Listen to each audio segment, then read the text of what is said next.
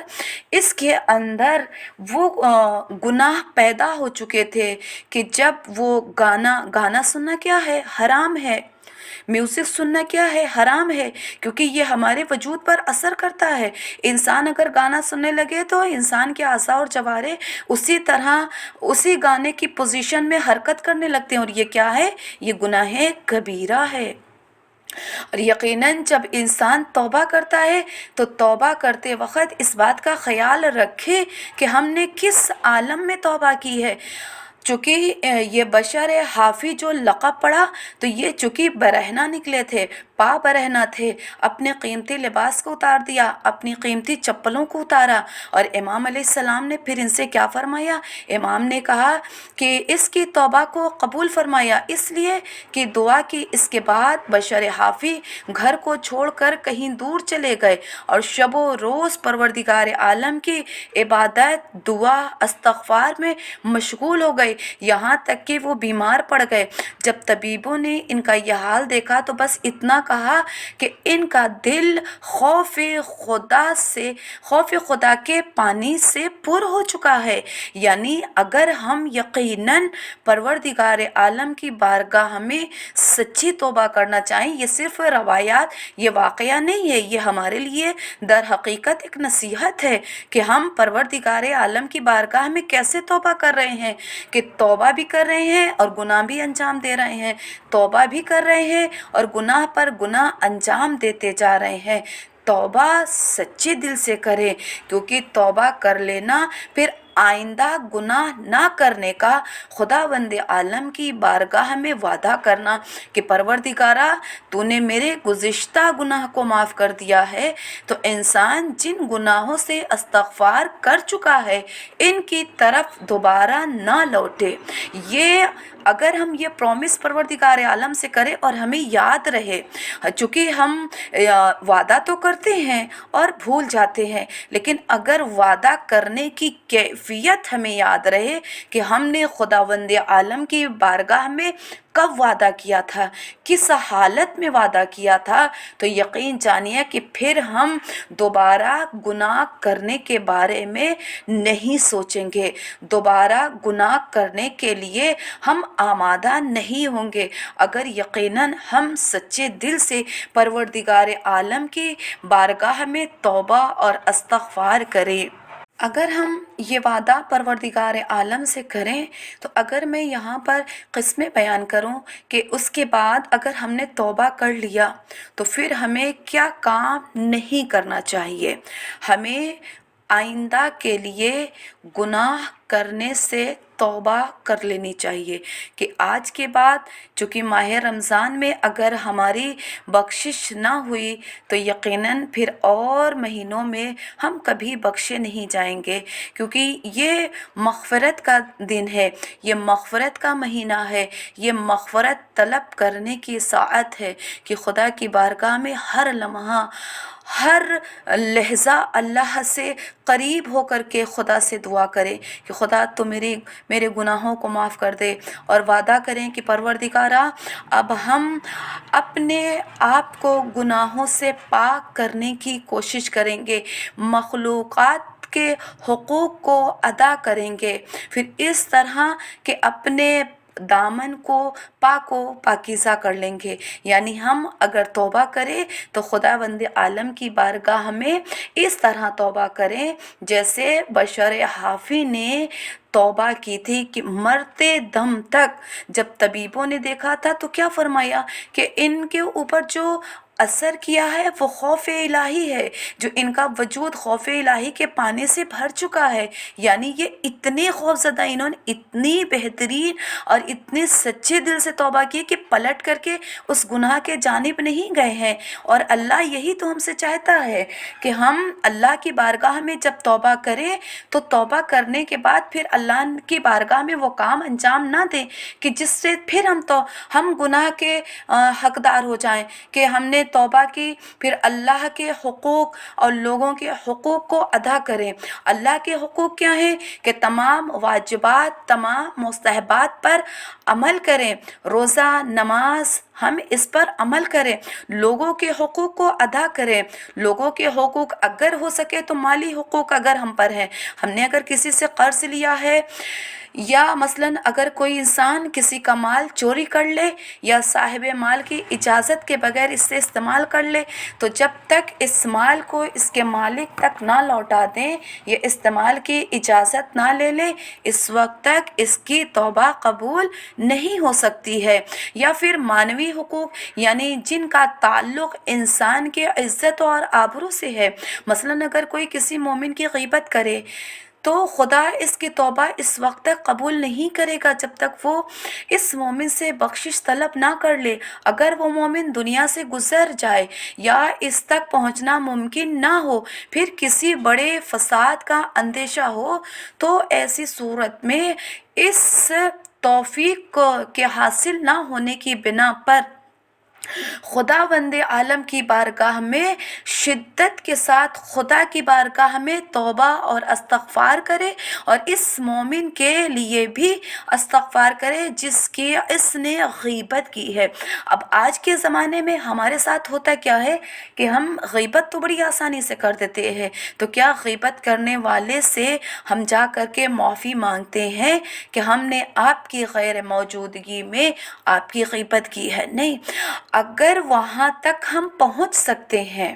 تو یقیناً ہم جا کر کے اس سے اپنی غلطی کی معافی مانگے، کیونکہ یہ وہ گناہ ہے جب تک انسان معاف نہیں کرے گا تب تک خداوند عالم بھی معاف نہیں کرے گا۔ لیکن اگر اس تک پہنچنا ہمارے بس میں نہ ہو، مثلاً ہم وہاں تک نہیں پہنچ سکتے ہیں، یا دوسری صورت یہ بیان کی گئی ہے کہ اگر وہاں تک ہم وہاں تک پہنچ بھی جاتے ہیں تو ہمارے پہنچنے سے کہیں ایسا نہ ہو کہ کوئی بہت بڑا فساد ہو جائے، تو اس صورت میں پھر ہم کیا کریں؟ پھر اس صورت میں ہم خود پروردگار عالم کی بارگاہ میں شدت سے توبہ کریں، استغفار کریں، اپنے لیے بھی کریں اور اس مومن کے لیے بھی کریں جس کی ہم نے غیبت کی ہے۔ جیسا کہ امام صادق علیہ السلام کے زمانے میں اپنے مولا کے ایک چاہنے والے کا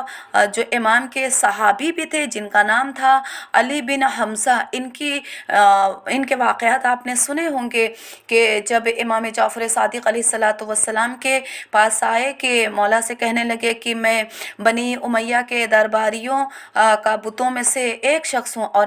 میرا رفیق کون ہے، میرا دوست کون ہے؟ تو چونکہ امام جعفر صادق علیہ السلام کی خدمت میں جب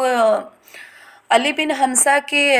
خدمت ہوئی، جب علی بن حمزہ چھٹے امام کی خدمت میں حاضر ہوئے اور امام کی زیارت کی، جب یہ شرف ان کو ملا تو آ کر کے امام علیہ السلام سے کیا کہا کہ امام سے اجازت لی۔ جب اجازت مل گئی تو انہوں نے کہا کہ امام عالی مقام علیہ السلام کو سلام کیا اور ایک گوشے میں جا کر کے بیٹھ گئے،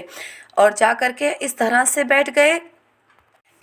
بیٹھے ہوئے تھے کہ امام علیہ السلام کو مسلسل، جیسے ہمارے اردو میں کہتی ہیں ٹکٹکی نگاہ لگا کر کے ایک ٹک امام علیہ السلام کے چہرہ اقدس کو دیکھتے رہے۔ اور جب فرزند رسول کی نظر اس شخص پر پڑی جو ایک گوشے میں بیٹھ کر کے مسلسل صادق علی محمد کو دیکھ رہا ہے، تو امام علیہ السلام نے اس سے سوال پوچھا کہ تم نے مجھے سلام کیا اور اس گوشے میں آ کر کے بیٹھ گئے، کوئی حاجت ہے؟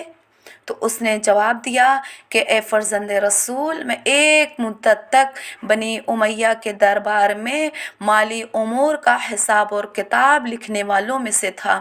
اور ان دوران میں نے حلال اور حرام کے پرواہ کیے بغیر اپنے لیے خوب دولت اکٹھا کر لی۔ امام جعفر صادق علیہ السلام نے فرمایا کہ اگر بنی امیہ کے پاس تم جیسے بعض حساب اور کتاب لکھنے والے بعض لوگوں